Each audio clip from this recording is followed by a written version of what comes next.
नमस्कार। कार्यक्रम विकास सरकारको प्रतीक्षामा रहनुहुने सम्पूर्ण दर्शक तथा श्रोता महानुभावहरूमा हार्दिक स्वागत छ। तपाईले यो कार्यक्रम हरेक हप्ताको आइतबार साँझ 7:30 बजे बी टेलिभिजनमा हेर्न र रेडियो गुल्मी 91.2 मेगाहर्जबाट सुन्न समेत सक्नुहुन्छ। हामीले विकास निर्माणका हरेक गतिविधिहरूलाई समेटेर यो कार्यक्रम तयार पार्ने गर्दछौँ। विगत लामो समयदेखि हामी बी टेलिभिजन र रेडियो गुल्मीले समाजमा व्याप्त भ्रष्टाचार, अनियमितता, ढिलासुस्तीको बारेमा आवाज उठाउँदै आइरहेका छौँ। खास गरी जनताको जीवनयापन, समृद्धि र उज्जवल भविष्यको सवालमा जोडिएको विकास निर्माणका सम्पूर्ण विषयवस्तुमा हाम्रो खोजी अभियान जारी छ। विकास निर्माण जनताको लागि भएकोले यसमा जनताको सरोकार मुख्य रूपमा रहनुपर्छ भन्ने हाम्रो मान्यता हो। विकास जसले गरे पनि, जसको पालामा भए पनि, पहलकर्ता जो भए पनि जनताले नै उपयोग गर्ने हो। काङ्ग्रेसको पालामा भएको विकास काङ्ग्रेसी कार्यकर्ताले मात्र उपयोग गरेका छैनन्। कम्युनिस्टको पालामा भएको विकास पनि खालि कम्युनिस्टका नेता कार्यकर्ताहरूले मात्र उपयोग गरेका छैनन्। यो त सबै जनताको लागि हो। आफूले प्रयोग गर्ने कुरामा जनता स्वयंले पनि ख्याल गर्नुपर्छ। हामी त्यसको लागि सधैँ आवाज र अधिकारलाई सहयोग गर्न तयार छौँ। आफ्नाले गरेको केही गल्ती नदेख्ने र अर्काले गरेको नराम्रो मात्र देख्ने, अर्थात् आफ्नो जिउको भैँसी नदेख्ने, अरूको आङमा जुम्रा हेर्न समेत पछि नपर्ने परिपाटीको अन्त्य गर्न आवश्यक छ। सबै जनताले पनि जोसुकैले गरेको भए पनि राम्रोलाई राम्रो र नराम्रोलाई नराम्रो देख्ने आँट हामीले पनि गर्ने कि जनताको विकासका कामका लागि खास गरी सरकारी पक्ष र निर्माण व्यवसायी दुवै जिम्मेवार र जनता चनाखो बन्नै पर्दछ। सरकारले गरेको लगानीमा निर्माण व्यवसायी जिम्मेवार भएर समयमै काम सम्पन्न गर्ने र जनताले त्यसको खबरदारी गरिरहने हो भने उद्देश्यले सार्थकता पाउन सक्छ। आउनुहोस् विकास सरकारको सुरुवात गरौँ।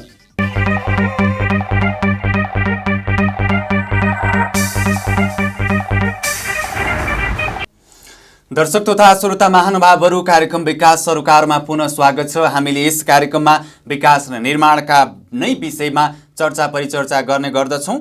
आज पनि हामीले विगतमा प्रसारण गरेका कार्यक्रमहरूको फलोअप रिपोर्ट प्रस्तुत गर्ने भनेर आजको कार्यक्रम तयार पार्दैछौँ। विशेष गरी हामीले यो कार्यक्रममा रहेर विकास निर्माणका विविध आयोजनाहरूको बारेमा देखाउँदै आएका छौँ र आजको कार्यक्रममा हामीले विकास निर्माणकै श्रृङ्खलालाई जोड दिनेछौँ र केही नयाँ विषयवस्तुहरूले प्राथमिकता पाएका छन् भने केही फलोअप रिपोर्ट नै रहनेछन्।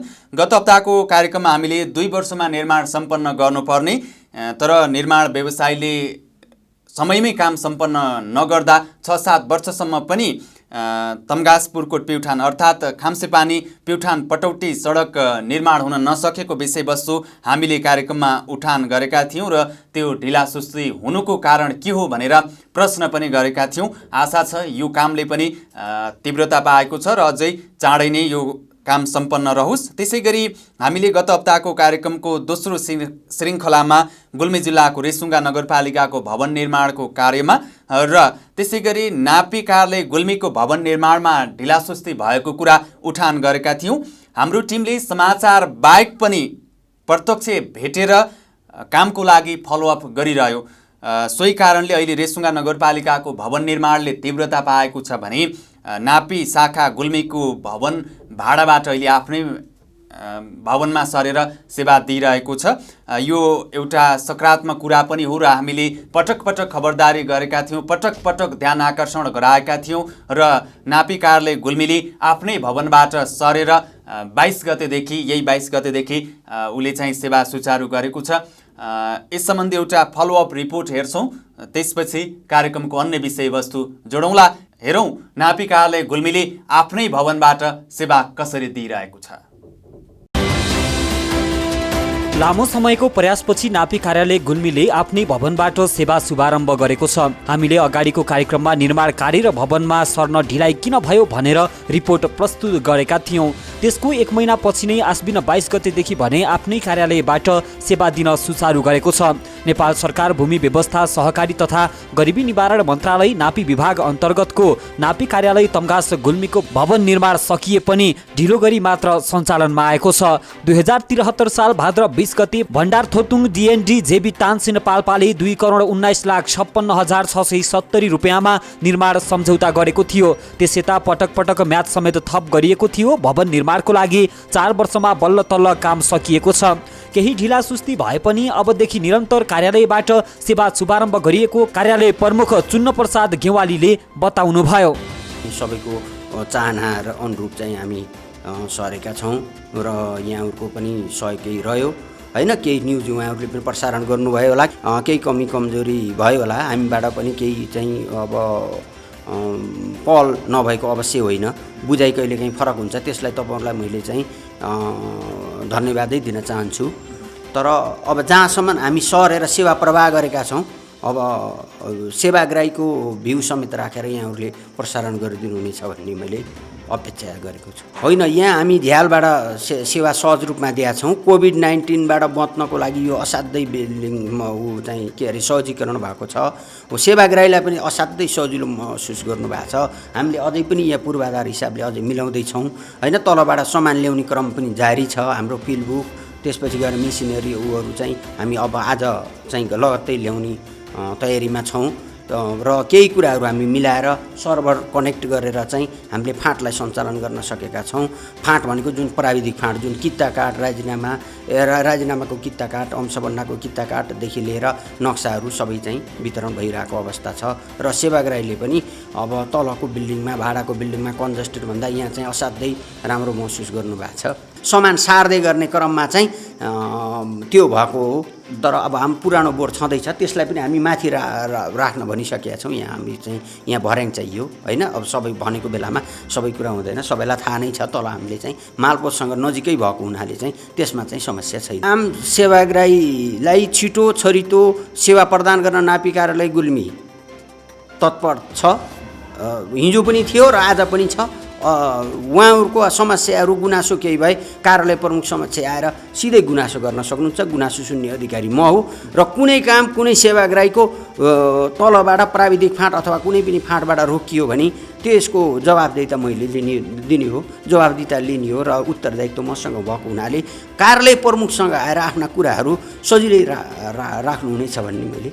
अहिले भने नयाँ भवनमा सरेर सेवा सुरु गरेसँगै सेवाग्राहीलाई पनि सहजता मिलेको छ। उहाँ पुरानोमा गर्दाखेरि अब कर्मचारीलाई अर्काको अब त्यति व्यवस्थित राख्ने, सामान राख्ने यताउति राम्रो व्यवस्था थिएन, छौरमा काम गर्न पर्थ्यो भने अहिले आफ्नै बिल्डिङ राम्रो भएपछि अब यो लकडाउन 19को कोरोनाको सन्दर्भमा यो सेफ्टीको लागि सिसा लगाइएको छ। बाहिरबाट मान्छेले प्रयोग गर्ने, भित्र राख्न नपाइने, बाहिर आवश्यक परे जाने व्यवस्था मिलाउनुहुन्छ सरहरूले, त्यही अनुरूप काम भइरहेको छ। यस आर्थिक वर्षमा घर भाडाको लागि बजेट नछुटिँदा नापी कार्यालय आफ्नै भवनमा सर्नुपर्ने दबावमा थियो।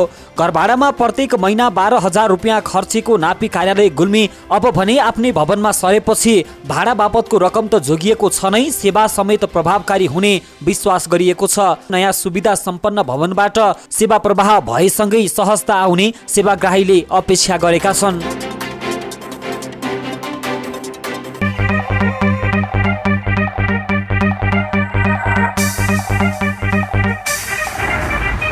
दर्शक तथा श्रोता महानुभाव, कार्यक्रमले उठाएका यी विषयमा ढिलै भए पनि प्रभावकारिता परेको छ र सम्बन्धित निकायको ध्यान गएको छ। आशा छ रेसुङ्गा नगरपालिकाको भवन निर्माण पनि समयमै सकिनेछ र भाडाबाट छिट्टै आफ्नै भवनमा सर्नेछ। हामीले यस्ता समाचारहरूलाई फलोअप गरिरहन्छौँ र ती समाचारहरूले कतिको प्रभावकारिता पाए त, कतिको चाहिँ प्रभाव पर्यो त भन्ने कुराको पनि मूल्याङ्कन गरिरहेका हुन्छौँ भने यस सम्बन्धी अर्को फलोअप रिपोर्ट पनि थियो, तर आज हामीले समय अभावका कारण त्यो रिपोर्ट प्रस्तुत गर्न सक्दैनौँ होला।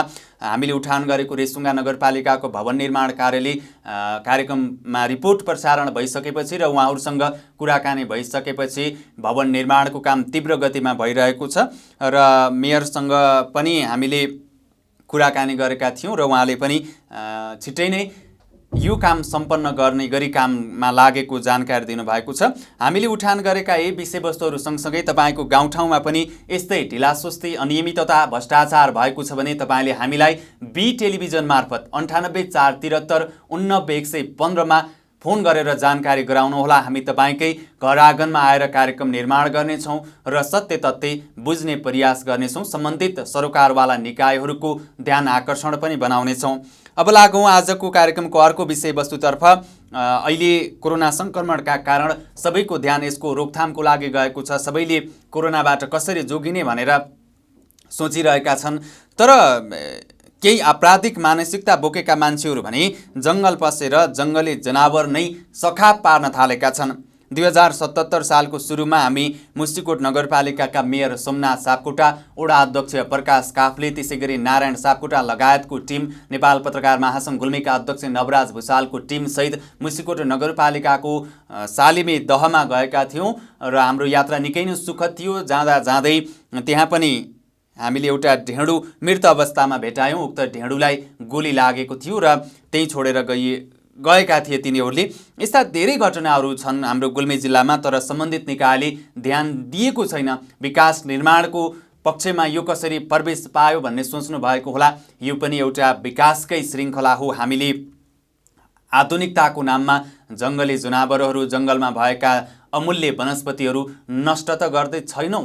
यसको ध्यान आकर्षण गराउनको लागि आज हामीले यो रिपोर्ट तयार पार्ने कोसिस गरेका छौँ। त्यसैगरी हाम्रो टिमले त्यति बेलै मेयर सोमनाथ सापकोटा लगायत जनप्रतिनिधिहरूको ध्यान आकर्षण पनि गराएका थियौँ र यसको रोकथामको लागि समयमै कदम चाल्नुहोस् भनेर आग्रह पनि गरेका थियौँ।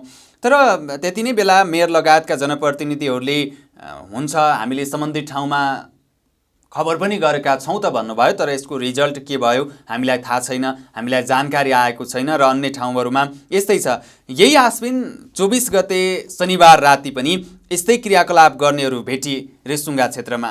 प्रहरीलाई देख्न साथ उनीहरू त्यहाँबाट मोटरसाइकल छाडेर भागेका छन्। ढिलो चाँडो दोषी त पत्ता लाग्ने छ नै।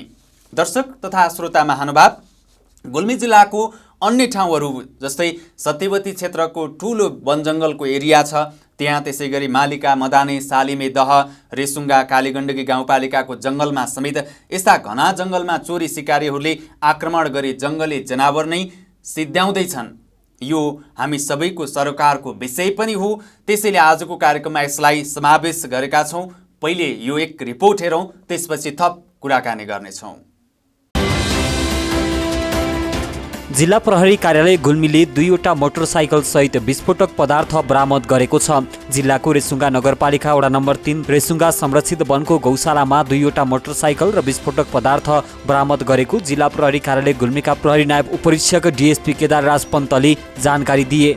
शनिबार राति विस्फोटक पदार्थ लिई गएका मानिसहरूले उक्त क्षेत्रमा अवैध रूपमा वन्यजन्तु पशुपन्छी चोरी सिकारी गर्दैछन् भन्ने जानकारी प्राप्त हुनासाथ यस कार्यालयबाट प्रहरी नायब निरीक्षक बेसबहादुर घरतीको कमान्डमा खटिएको टोलीले लु 36 प 4856 र लु 16 प 1917 नम्बरको मोटरसाइकल र विस्फोटक पदार्थ लिएको प्रहरीले जनाएको छ। हामी यसभन्दा पनि पहिले 2077 को वैशाखमा सालिमे दह क्षेत्रमा पुग्दा समेत त्यहाँ अवैध रूपमा वन्यजन्तु पशुपन्छी चोरी सिकारी गर्नेहरूले ढेँडुवा मारेर छाडेका थिए। हामीले त्यसै बेला मुस्टिकोट नगरपालिकाका नगर प्रमुख सोमनाथ सापकोटाको ध्यानाकर्षण गराएका थियौँ। गुल्मी जिल्लाका धेरै स्थानहरूमा वन्यजन्तुको शिकार हुने गरेको छ। घटनास्थलबाट मोटरसाइकल छाडेर मानिसहरू फरार रहेको जिल्ला प्रहरी कार्यालय गुल्मीले जानकारी दिएको छ। नियन्त्रणमा लिएको मोटरसाइकलबाट चेक जाँच गर्दा मोटरसाइकलको लेगगार्डमा झुन्डाइराखेको अवस्थामा कालो र खरानी रङको 2वटा झोलाभित्र विस्फोटक पदार्थ, विभिन्न इलेक्ट्रोनिक सामान र पन्छी प्रजातिको भुत्ला समेत फेला परेको नायब उपरीक्षक डीएसपी पन्तले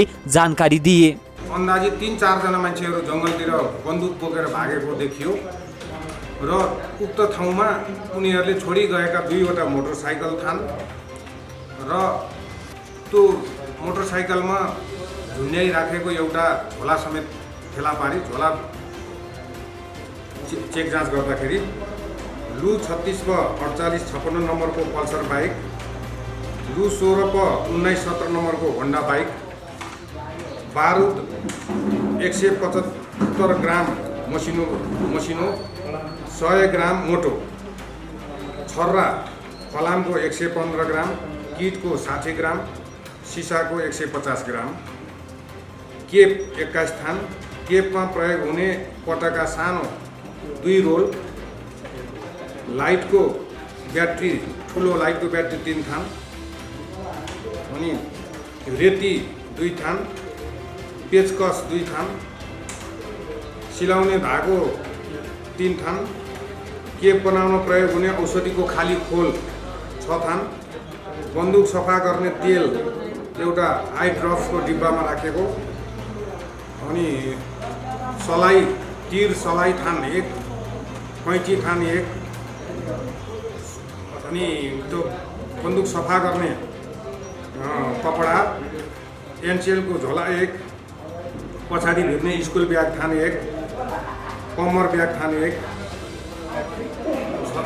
छर्रा के बनाउन प्रयोग गरिने सानो ठुलो गरी 10 थान डिब्बाहरू त्यो प्रयोग राख्ने, छर्रा के बारुद राख्ने 10 थान सानो ठुला डिब्बाहरू, अनि प्लास्टिकको एउटा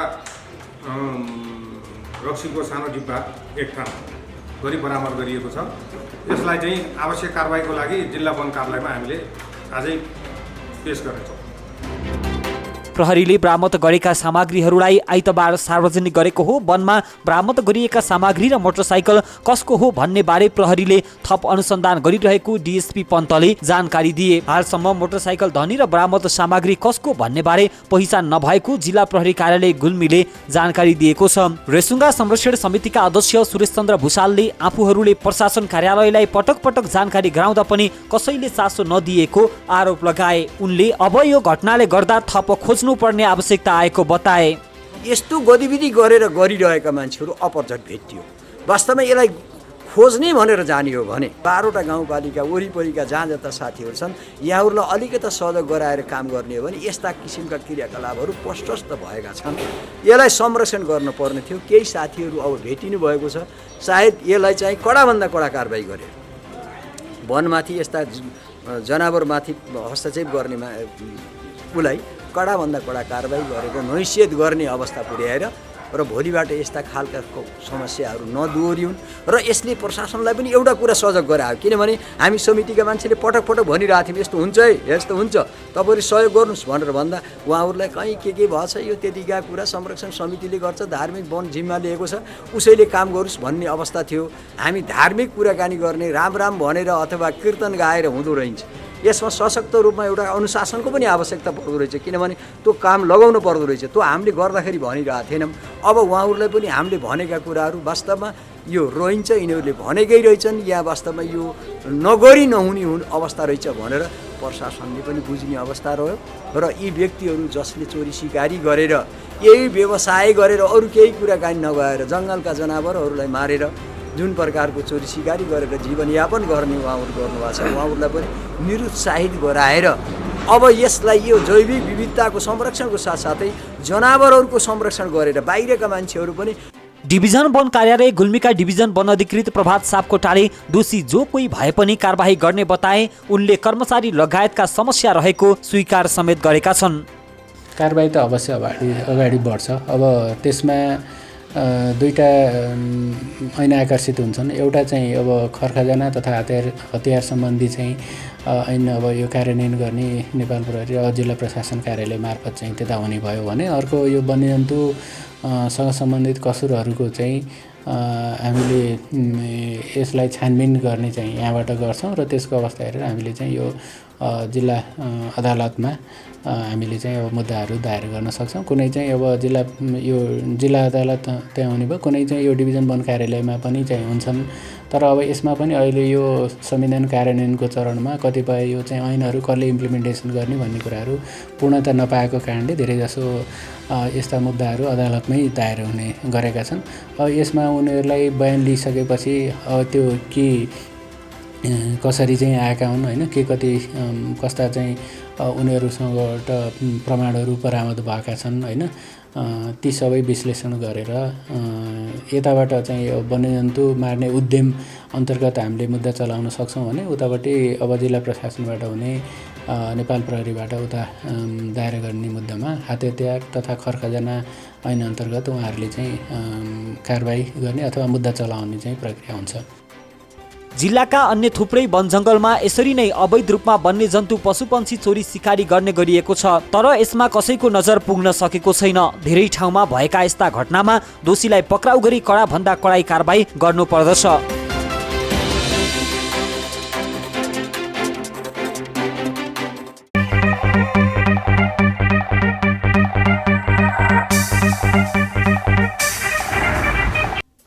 हेरिहाल्नुभयो वन जङ्गलमा यसै गरी नै वन्यजन्तुहरू चोरी सिकारी हुने हो भने कुनै बेला जङ्गल नै रित्तो नहोला भन्न सकिन्न।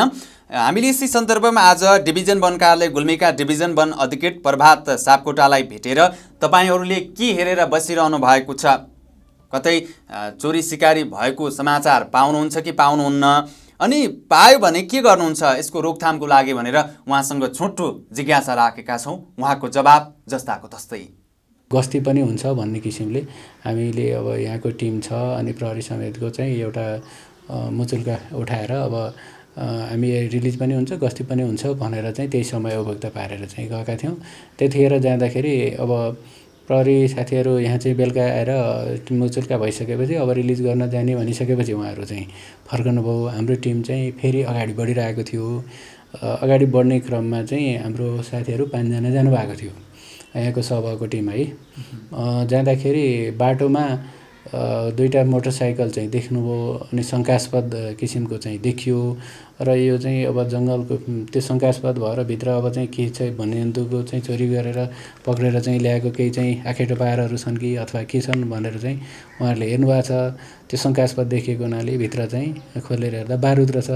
अब त्यो के हो भनेर हेर्दाखेरि हामीले अब भनौँ न हामीलाई लागेको चाहिँ अब यो त वन्यजन्तुलाई धरापमा पार्न मार्न पक्राउन अब चाहिँ त्यो बारुद प्रयोग गर्न लागेको अवस्था हो भन्ने चाहिँ लागेर उहाँहरूले खबर गर्नुभयो। त्यसपछि चाहिँ मैले तुरन्त उहाँले खबर गरे अनुसार हामीलाई चाहिँ फेरि यो रिस्की पनि हुनसक्छ हात हतियार हुनसक्छ भनेर चाहिँ फेरि मैले एसपी साहबलाई खबर गरेर हाम्रो टिम चाहिँ त्यहाँ गएको छ।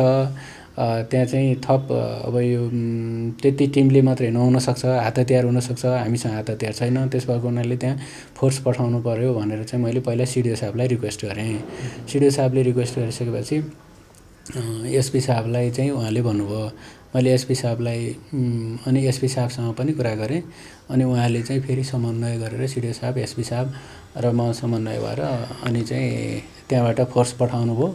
फोर्स पठाइसकेपछि उहाँहरू अरू वनमा चाहिँ गस्ती गर्ने प्लस अब हाम्रो टिमको भनौँ न त्यतिखेर चाहिँ उहाँले इन्फर्म खास गर्नुभएको त्यो हाम्रो टोलीले हो मदनजी र उहाँ चाहिँ हाम्रो पन्नालाल भट्टराईजी हुनुहुन्छ। त्यसपछि टिम गइसकेपछि त्यसमा थप उहाँहरूले चाहिँ हेर्ने त्यसलाई चाहिँ निरीक्षण गर्ने गरेर त्यो चाहिँ 2टा बाइकहरू पनि लिएर चाहिँ आउनुभएको अवस्था हो। त्यसपछि बिहान चाहिँ म अलि बढी व्यस्त भएँ। यहाँ चाहिँ एउटा यो ड्राइभर सेलेक्सनको प्रक्रिया नै थियो। अरू चाहिँ बिहानको चाहिँ न्युजमा अपडेट छैन तर हिजोसम्म भएको थियो। एउटले जस अलिकति भए नि यो वन्यजन्तुको चोरी निकासी चाहिँ गर्ने जुन प्रथा छ त्यसलाई चाहिँ निरुत्साहित गर्न चाहिँ मद्दत पुर्याउँछ जस्तो मलाई लाग्छ। यस्तो धेरै ठाउँमा हुने गरेको छ सर। तपाईँलाई मैले जानकारी गराउँ, यो गएको 6 महिना अगाडि पनि हामी सालिमे दह क्षेत्र जाँदाखेरि पनि त्यहाँ निकै नै हामीले एउटा मरेको ढेँडो नै गोली लागेर मरेको ढेँडो नै त्यहाँ फेला पार्यौँ। यस्तो विभिन्न ठाउँमा हुने गरेको छ।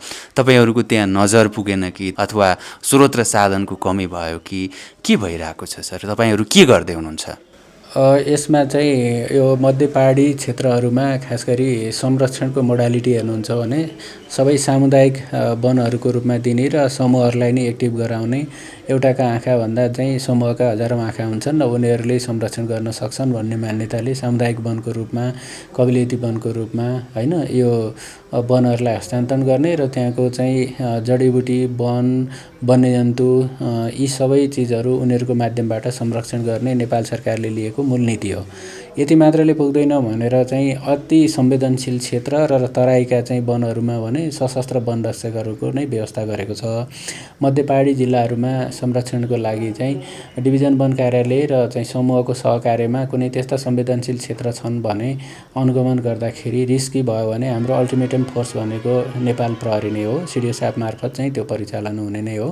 हामीले गस्ती गर्दा अथवा समूहले चाहिँ कुनै खबर गर्नुभयो भने हामी चाहिँ प्रहरीलाई खबर गरेर यहाँ यस्तो अवस्था छ हजुरहरूले नै यसमा बढी निगरानी गर्नु पर्यो र चाहिँ यो संरक्षण प्रयासहरू अगाडि बढाउनु पर्यो। चोरी निकासी, अतिक्रमण, बनढडेलो यी कुराहरूलाई चाहिँ हामीले समयमै कन्ट्रोल गर्नुपर्ने हुन्छ अथवा हुनै नदिने अवस्था सिर्जना गर्नुपर्ने हुन्छ भन्ने किसिमले यो नेपाल सरकारको रणनीति नै यही हो र हामीले गर्दै आइरहेको पनि यस्तो यो हो। हामीले चाहिँ गस्ती चाहिँ गरिरहेका हुन्छौँ होइन, तर यो हाम्रो गस्ती खास गरी अब डे टाइममा हुन्छ, नाइट टाइममा अहिले चाहिँ हुन सकिरहेको छैन। अर्को कुरो यो म्यान पावर पहिला चाहिँ 65 जना थियो अनि घटेर चाहिँ 45 जना भयो दरबन्दी संरचना कायम हुँदा। त्यसमा नि अब यो दुर्गम जिल्ला भएको हुनाले स्टाफ नहुने गर्दाखेरि अहिले चाहिँ इफेक्टिभ भनेको चाहिँ 35 जना मात्रै छ होइन।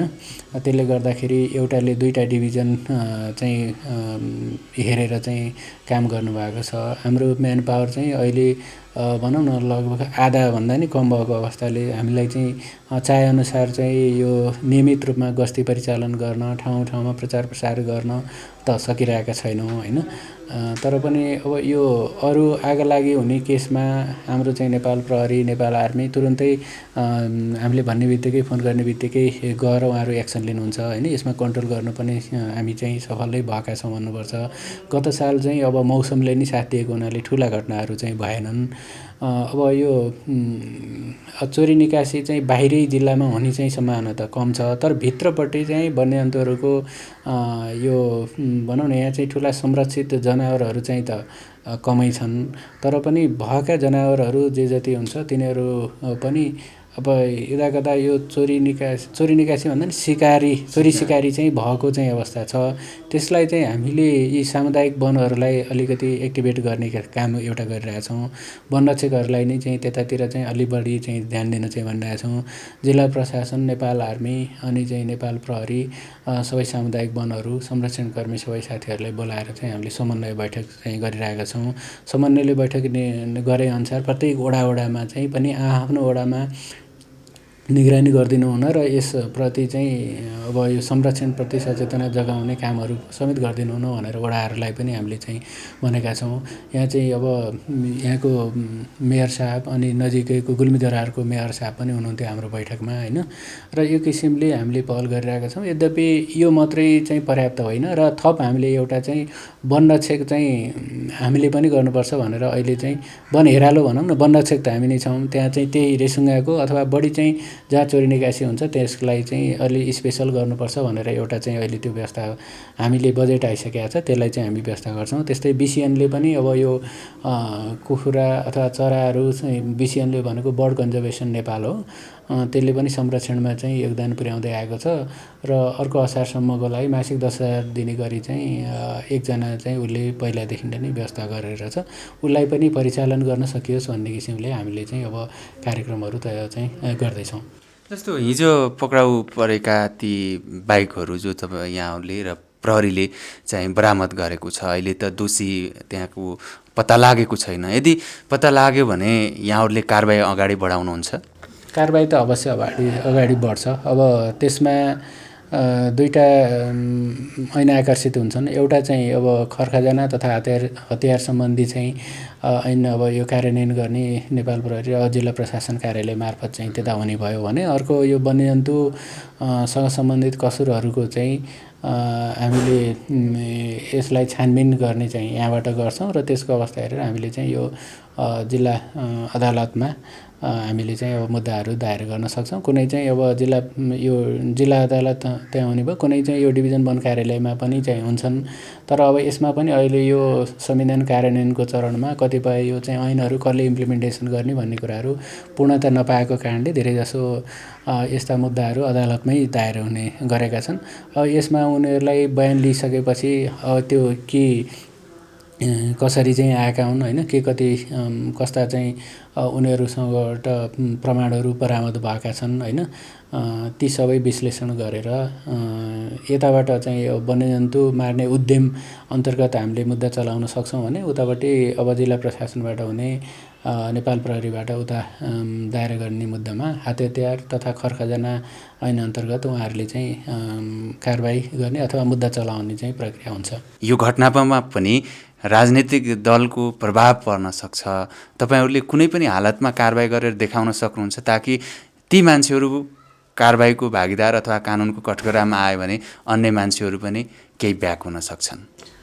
तपाईँले भन्नुभएको जुन राजनीतिक संरक्षण हुनसक्छ भन्ने कुरा गर्नुभयो। अब यो चाहिँ विभिन्न पत्रपत्रिका अन्त चाहिँ सिचुएसन हेर्दाखेरि होइन नै भन्न सकिने अवस्था नहोला होइन। तर हाम्रो चाहिँ केसमा अहिले चाहिँ त्यस्तो किसिमको राजनीतिक संरक्षण गर्यो अथवा यो राजनीतिमा आस्था राख्ने व्यक्ति हो भनेर चाहिँ कारबाही नगर्ने भन्ने चाहिँ सिचुएसन छैन। यसमा सबै राजनीतिक दलका व्यक्तिहरूसँग बसेर समन्वय गरेर बैठक भएर हामीले गरेका छौँ र चाहिँ उहाँले यो संरक्षणको विषयमा विकासको विषयमा एकबद्धता जारी गर्नुभएको छ र हामी चाहिँ त्यसमा कम्प्रोमाइज गर्ने अवस्थामा छैनौँ र चाहिँ यो अवस्था पनि देखिँदैन।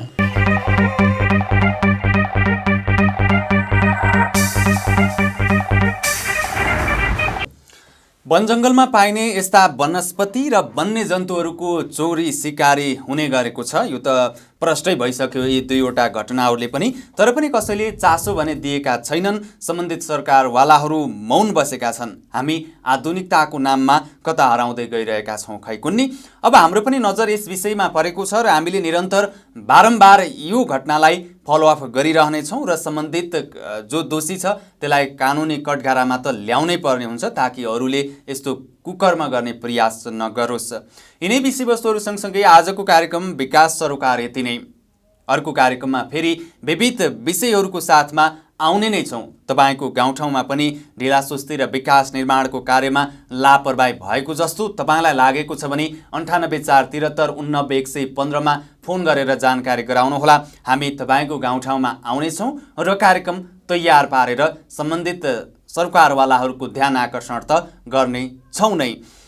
अब भने हामी यस कार्यक्रमबाट बिदा हुनुपर्छ। यतिन्जेलसम्म रेडियो सुन्नुहुने र टेलिभिजन हेर्नुहुने दर्शक तथा श्रोता महानुभाव तपाईँहरूलाई धेरै धेरै धन्यवाद छ। त्यसै गरी सहकर्मी हरिकुमार केसी, क्यामरामा सुरेश सुनार र रेडियो प्राविधिक सहित महेश बोरा पनि बिदा मागे। नमस्ते।